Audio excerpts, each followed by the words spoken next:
Hello dear students. आज हम फिर आपके लिए लेके आए हैं कुछ क्वेश्चन काइनेमेटिक्स के क्लास 11 के। ये क्वेश्चन फाउंडेशन लेवल के रहने वाले हैं।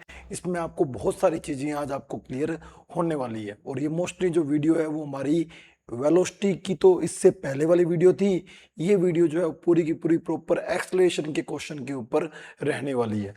देखते हैं क्वेश्चंस को।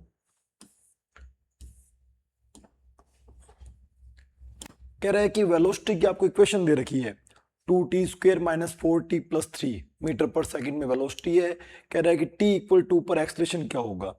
जैसा कि आपको पता है कि वेलोसिटी का जो नेक्स्ट स्टेप होता है वो होता है एक्सलरेशन, और नेक्स्ट स्टेप पे जाने के लिए हमको करना पड़ता है डिफरेंशिएशन।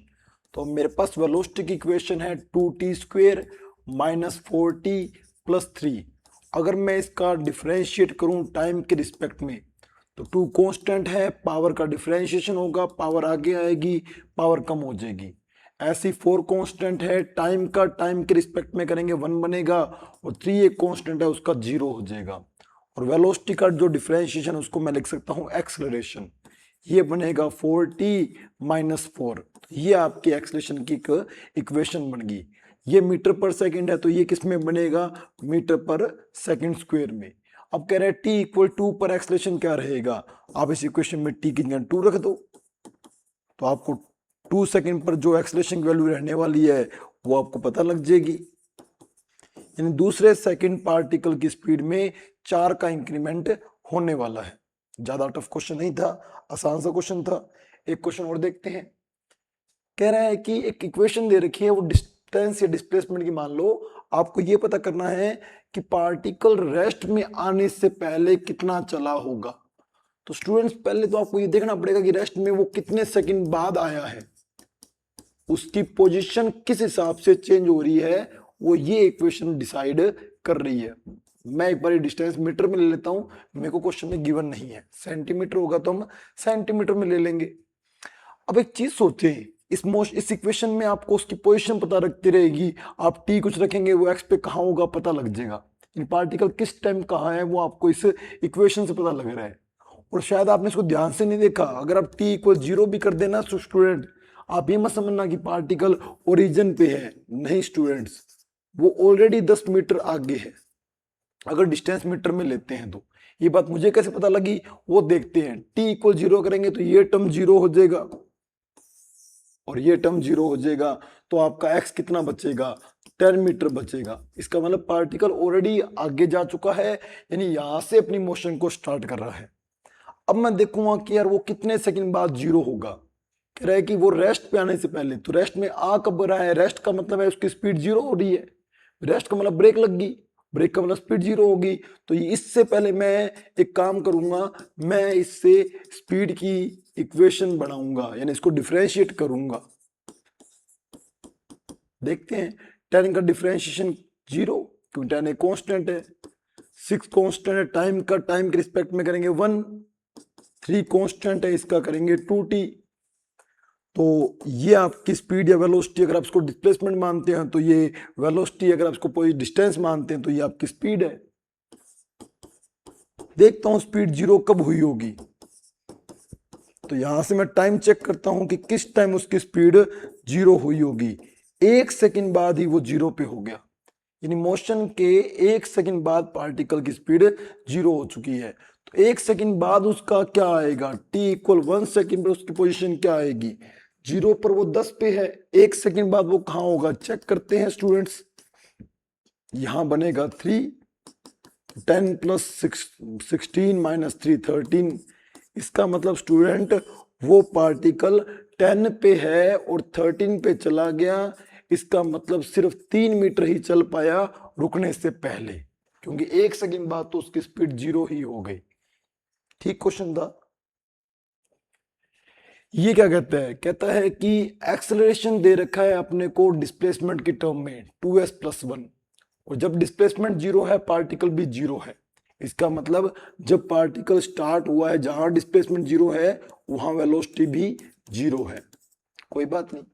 तो कहता है कि मेरे को वेलोसिटी की इक्वेशन डिस्प्लेसमेंट की टर्म में चाहिए। जैसे ये एक्सेलरेशन की इक्वेशन डिस्प्लेसमेंट की टर्म में है, ऐसे मेरे को फंक्शन चाहिए वेलोसिटी का डिस्प्लेसमेंट टर्म में। ये क्वेश्चन अच्छे हैं, इसमें क्या डाटा नहीं दिया होता तो बच्चे को सोचना पड़ता है। देखते हैं स्टूडेंट्स, हमारे पास एक्सेलरेशन की इक्वेशन दे रखी है 2s+1, मेरे को चाहिए वेलोसिटी। एक्सेलरेशन का जो पिछला स्टेप होता है स्टूडेंट, वो वेलोसिटी ही होता है, अगर आपके दिमाग में क्लियर हो तो, कि वेलोसिटी का टाइम के रिस्पेक्ट में वो आपका एक्सेलरेशन ही बनता है। पर पंगा ये है कि अगर मैं यहाँ भी इंटीग्रेशन कर लेता हूँ मैं फंस जाऊंगा। मेरे पास एस भी है, मेरे पास वेलोसिटी भी है, मेरे पास टाइम भी है, जबकि मुझे टाइम चाहिए ही नहीं। तो मैंने मोशन की इक्वेशन में एक चीज सीखी हुई है कि टाइम अगर उड़ाना हो मेरे पास बहुत बढ़िया काम है, मैं डिस्टेंस से मल्टीप्लाई और डिस्टेंस से डिवाइड कर दूंगा, इससे मेरा टाइम हट जाएगा। कैसे हट जाएगा? पहले तो सोचो, ये लिख सकते हैं कि हाँ इसको इससे कैंसिल कर दो, ये चीज आपकी वही है। ऐसे लिखने का बेनिफिट ये है कि ये खुद अब नया टर्म बन जाता है और ये बन जाता है वेलोसिटी। वेलोसिटी हमारा और बन जाए कोई दिक्कत नहीं है, क्योंकि वेलोसिटी तो हमें लेके ही आना है। हमें टाइम उड़ाना था, टाइम उड़ाने का सबसे बढ़िया तरीका ही यही है कि एक्सेलरेशन को आप ये लिखोगे और अगर आपको टाइम नहीं चाहिए तो आप ये कर सकते हो। तो ये आपका बनेगा v dv/ds, आगे आ रहा है 2s+1। अगर आप ds को वहां भेज दें तो आपको बहुत अच्छा लगेगा, बहुत अच्छा मतलब बहुत सही आपको दिमाग में क्लियर हो जाएगा कि सारी वेलोसिटी एक तरफ है, सारा डिस्प्लेसमेंट एक तरफ है। अब आपकी इक्वेशन बहुत बिल्कुल सही प्रॉपर आपको दिख रही है। तो आप देखें आपकी इक्वेशन क्या बनेगी, v dv, इसका अंदर मल्टीप्लाई करें 2s ds, इसका इससे करें ds। अब आप इंटीग्रेशन करें, आप देखें कि जब आपका डिस्प्लेसमेंट जीरो है, वेलोसिटी जीरो है, डिस्प्लेसमेंट मान लो आपका s हो गया या x हो गया, तो वेलोसिटी v होगी, क्योंकि आपको वेलोसिटी की इक्वेशन डिस्प्लेसमेंट के टर्म में लेके आनी है। dv से पहले v पड़ा है, v की पावर 1 है, इंटीग्रेशन में 2 हो जाएगी, क्योंकि इंटीग्रेशन में पावर 1 इंक्रीज होती है, उसी नई पावर का डिवाइड होता है। 2 बाहर आ जाएगा, ds से पहले s पड़ा है, s की पावर 1 है, वो भी 2 हो जाएगी, और ds का ही इंटीग्रेशन होगा तो यहां तो s बनेगा। अपर लिमिट पुट करो, लोअर लिमिट तो वैसे ही जीरो है, स्टूडेंट्स क्या पुट कर रहे हो वो वैसे ही जीरो हो जाएगा। सेम चीज यहां पर भी अपर लिमिट ही पुट करो, लोअर लिमिट तो वैसे ही जीरो है, अपर लिमिट पुट करो। ये 2 से 2 क्या हो रहा है, कैंसिल, उस 2 का उधर मल्टीप्लाई कर दो, v² is equal 2s² plus s, और स्क्वायर वहां जाके क्या हो जाएगी, √2s² प्लस s। ये आपका वेलोसिटी डिस्प्लेसमेंट टर्म में आ गया। सबसे पहले आप ये देखें कि आपने एक्सेलरेशन को कैसे वेलोसिटी में कन्वर्ट किया, फिर टाइम को कैसे उसको उड़ाया, उसके बाद आपने इंटीग्रेशन किस तरह किया है वो आपको ध्यान रखना है। अच्छा क्वेश्चन है, इस पे आप थोड़ा सा फोकस करें, आपको समझ आ जाएगा। ये क्वेश्चन देखते हैं। मैं हमेशा कहता हूं एवरेज वर्ड ऐसा है जो हमें थोड़ा सा खराब करता है, क्योंकि एवरेज का मतलब हमारे को फॉर्मूले पे जाना है। आज आपको एवरेज एक्सेलरेशन निकालना है तो आप टोटल वेलोसिटी अपॉन में टोटल टाइम ही निकालोगे, क्योंकि एक्सेलरेशन होता क्या है, वेलोसिटी अपॉन में टाइम। तो आप ये देखें कि इस पार्टिकल की टोटल वेलोसिटी कितनी है। अब हुआ क्या है, एक पार्टिकल जो है वो सर्कुलर ट्रैक पे चल रहा है, आधा ही टर्न चल रहा है, इसकी रेडियस 5 की है, ये कांस्टेंट स्पीड से चल रहा है, यहाँ स्पीड 5 है, यहाँ भी स्पीड 5 है। स्टूडेंट स्पीड 5 है, लेकिन अगर वेलोसिटी की बात करें, ये अगर +5 है तो ये आपकी -5 है, क्योंकि इसका मुंह अगर इधर है तो इसका मुंह कहाँ हो गया, इधर हो गया। तो वेलोसिटी पक्का चेंज हुई है, स्पीड चेंज नहीं हुई। तो अगर देखा जाए कि भाई average velocity, change in velocity, total velocity कितनी होगी, यहाँ वेलोसिटी 5 है, यहाँ वेलोसिटी -5 है। अगर मैं चेंज इन वेलोसिटी करूँ, बाद वाला माइनस पहले वाला, तो बाद वाले की डायरेक्शन माइनस की होगी, पहले वाले की डायरेक्शन अगर मैं प्लस लेता हूँ तो कुल मिला के मेरा चेंज, अगर मैं देखूं वेलोसिटी की वैल्यू में जो चेंजिंग है, वैल्यू देखूं, क्योंकि क्या पता कौन सा साइन प्लस का है कौन सा माइनस का, उसने थोड़ी बोला कि ये प्लस का लेना है, पर ये पता है कि ये इसका अपोजिट है।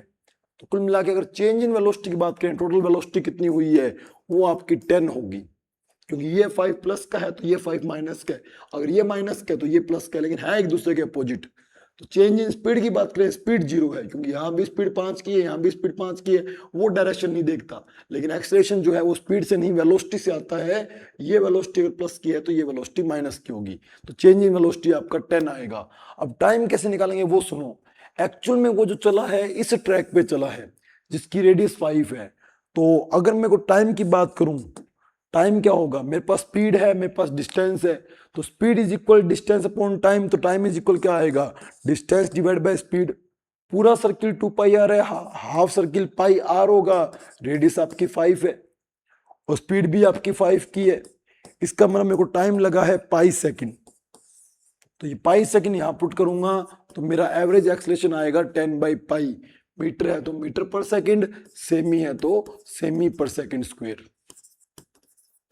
आप इसको अच्छे से देखें कि आपने ये कंटेंट अच्छे से क्लियर किया या नहीं किया। अच्छा क्वेश्चन था ये भी। नेक्स्ट क्वेश्चन क्या कहते हैं, कहता है एक इक्वेशन दे रखी है AT² plus BT plus C और ABC की वैल्यू भी दे रखी है, तो ये रख देता उल्टा ज्यादा बढ़िया था हमारे लिए। हमें रखनी पड़ेगी कि 7T² माइनस 2T प्लस 5, ये हमारे पास इक्वेशन बन गई उसकी पोजीशन की। और देखा जाए तो टाइम अगर स्टार्ट करूं T0 कर दूं तो पार्टिकल ऑलरेडी 5 पे है। आज ही हमने क्वेश्चन किया था जहां पार्टिकल ऑलरेडी 10 पे था, यहां ऑलरेडी पार्टिकल 5 पे है। वेलोसिटी निकालना है, एक्सेलरेशन निकालना है, और ये जो वर्ड है भाई साहब इसके लिए तो आपको फॉर्मूले पे जाना पड़ेगा, इसके लिए आपको डिफरेंशिएशन में जाना पड़ेगा कि पर्टिकुलर किसी टाइम पे चाहिए तो ये आपको डिफरेंशिएशन दे सकता है। तो मैं पहली बार डिफरेंशिएट करूंगा मेरे पास वेलोसिटी की इक्वेशन आ जाएगी, मैं दूसरी बार डिफरेंशिएट करूंगा मेरे पास एक्सेलरेशन की इक्वेशन आ जाएगी। इसका डिफरेंशिएशन देखते हैं, 7 कांस्टेंट है, पावर आगे आएगी, पावर कम हो जाएगी, 2 कांस्टेंट है, t का 1 बन जाएगा और 5 का 0 हो जाएगा, तो वेलोसिटी आपकी बन गई 14t माइनस 2 मीटर पर सेकंड, अगर वो मीटर में है तो। इसका दोबारा डिफरेंशिएशन करते हैं, 14 बाहर आ जाएगा, t का 1 ये 0 हो जाएगा। अब आपने देखा कि एक्सेलरेशन तो सिर्फ 14 आया है, इसका मतलब किसी भी टाइम पे जाओ उस पार्टिकल का एक्सेलरेशन 14 ही रहने वाला है, वो टाइम पे डिपेंड नहीं कर रहा, उसके अंदर टाइम आया ही नहीं। t इक्वल 0 रखो, t इक्वल 10 रखो, t इक्वल 20 रखो, पार्टी का एक्सेलरेशन 14 ही है, वेलोसिटी चेंज होती रहेगी। क्या चाहते हैं, t इक्वल 5 पर वेलोसिटी, तो रख दो t इक्वल 5 पर वेलोसिटी। वेलोसिटी की इक्वेशन ये रही आपके सामने, 5 पे रखनी है तो आप चेक करो, 14 5 70 में से 2 गया, कितना बच गया, 68 मीटर पर सेकेंड। ये आपका फर्स्ट का आंसर है। एक्सेलरेशन चाहिए, मैं कहता हूं किसी भी टाइम पे चले जाओ एक्सेलरेशन 14 ही रहना है, क्योंकि उसके अंदर टाइम का टर्म ही नहीं है। अब एवरेज वेलोसिटी जो है स्टूडेंट्स, आप सोच रहे हो इस वेलोसिटी से आएगा, गलत सोच रहे हो। एवरेज वेलोसिटी डिस्प्लेसमेंट से आएगा, तो आपको बस ये देखना है कि 0 से लेके 5 के बीच में उसने कितना डिस्प्लेसमेंट किया है। तो मैं इस डिस्प्लेसमेंट की इक्वेशन को एक बार काम करता हूँ, स्लाइड को थोड़ा सा छोटा करता हूँ ताकि मेरे पास थोड़ी सी जगह बन सके। मेरे पास डिस्प्लेसमेंट की जो इक्वेशन है वो है 7T² माइनस 2T प्लस 5, ये मेरी इक्वेशन है।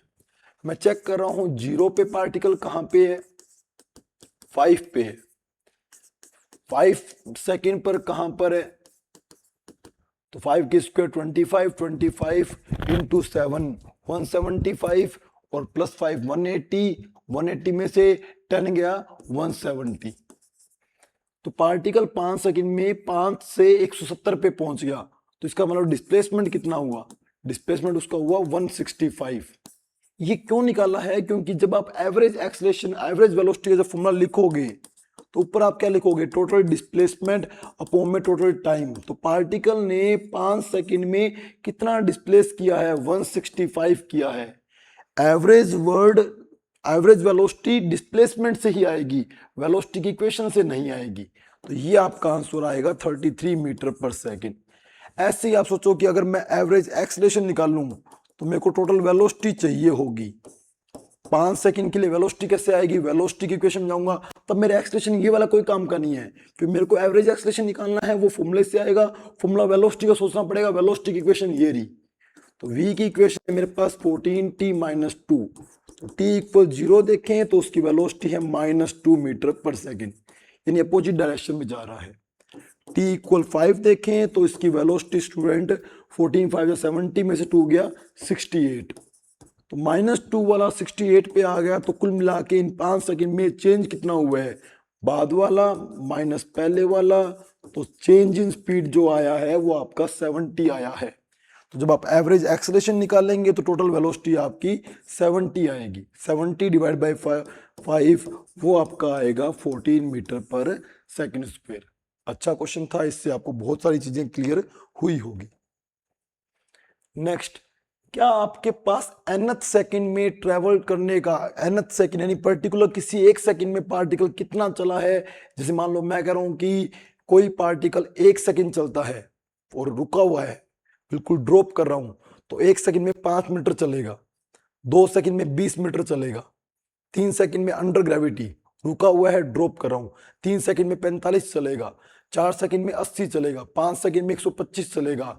तो अकेले 5वें सेकंड में, 5th सेकंड में कितना चला होगा? 45। 4 सेकंड में 80 चला है, 5 सेकंड में 125 चला है, तो अकेले 5वें सेकंड में वो कितना चला है? 45 मीटर। तो पर्टिकुलर किसी एक टाइम के अंदर कितनी डिस्टेंस ट्रेवल होती है, मैं उस डिस्टेंस का फॉर्मूला निकाल रहा हूं। तो एक चीज सोचो कि मैंने कैसे निकाला है। मैं यही तो कह रहा हूं कि 4 सेकंड चला रहा हूं, 80 चल रहा है, 5 सेकंड चला रहा हूं, 125 चल रहा है। अगर 5 वाले डिस्टेंस में से 4 वाली डिस्टेंस माइनस कर देता हूं तो 5वें की डिस्टेंस आ जाती है। वही काम मैं कर रहा हूं। मुझे अगर एस एन एथ निकालना है तो n सेकंड की डिस्टेंस में से एक सेकंड कम की डिस्टेंस माइनस करनी पड़ेगी। और एस एन का जो फॉर्मूला होता है U T plus half A T square, वहां टी की जगह मैं एन लिख देता हूं, U N plus half A N square, और 1 सेकंड कम कर देता हूं। ये 10 सेकंड है तो यहां पर 9 सेकंड की डिस्टेंस निकाल लेता हूं। और ये काम ग्रेविटी के रिस्पेक्ट में हो रहा है तो इस एक्सेलरेशन को मैं जी भी लिख सकता हूं। अभी देखता हूं बना क्या है। ये तो पड़ा है U N plus half A N square. अंदर देखता हूं u का n से किया यू एन, u का 1 से किया u। पहले मैं यहां फॉर्मूला ओपन कर लेता हूं, a square minus 2ab plus b square, u N plus half A N square. ये साइन माइनस का हो गया, ये साइन प्लस का हो गया। इसको इससे मल्टीप्लाई किया प्लस का हुआ लेकिन बाहर माइनस है। इसको इससे किया 2 से 2 कटा माइनस का ए एन बचा, बाहर माइनस है तो प्लस का ए एन बचेगा। इसको इससे किया हाफ ए प्लस का लेकिन बाहर माइनस का है तो माइनस का बनेगा। तो यू एन से यू एन कैंसिल हो रहा है, हाफ ए एन स्क्वेयर से half A N square cancel हो रहा है। यू बच रहा है, ए एन बच रहा है, ए बाई 2 बच रहा है। तो u तो यहाँ अकेला पड़ा है। इसमें से अगर मैं धक्के से a बाई 2 कॉमन ले लूं तो मैं लट कर लेता हूँ, 2 यहाँ है 2 यहाँ है, तो a बाई 2 बाहर आ गया, ऊपर बन गया 2n। आप मल्टीप्लाई करके चेक कर लो, 2 से 2 कटेगा वापस an आ जाएगा और a बाई 2 बाहर आ जाएगा तो ये पूरा का पूरा 1 बन जाएगा। ये एक पर्टिकुलर फॉर्मूला बन गया। अगर ये काम अंडर ग्रेविटी है तो इसको आप एक्सेलरेशन को यहाँ पर g बाई 2 भी लिख सकते हो। अब मान लो कि स्टार्टिंग स्पीड 0 है तो आप यहाँ पे 0 कर दो। और 5th सेकंड की बात करें तो 5 2 या 10, 10 में से बन गया 9 और g को 10 मान लें तो 10 डिवाइड बाई 2 कितना होता है 5, 5 9 जा कितना होता है 45। तो मैंने बताया भी था कि 5वें सेकंड में वो 45 मीटर चलता है, क्योंकि 4 सेकंड में 80 चलता है, 5 सेकंड में 125 चलता है। अगर मैं यहाँ पर रेस्ट से चेक करूँ, u 0 कर दूं, n 5 कर दूं, g 10 रखूं तो 5वें सेकंड में वो पार्टिकल 45 मीटर चला होगा। ऐसी वीडियो के लिए हम आपके पास लाते रहेंगे। Thank you students.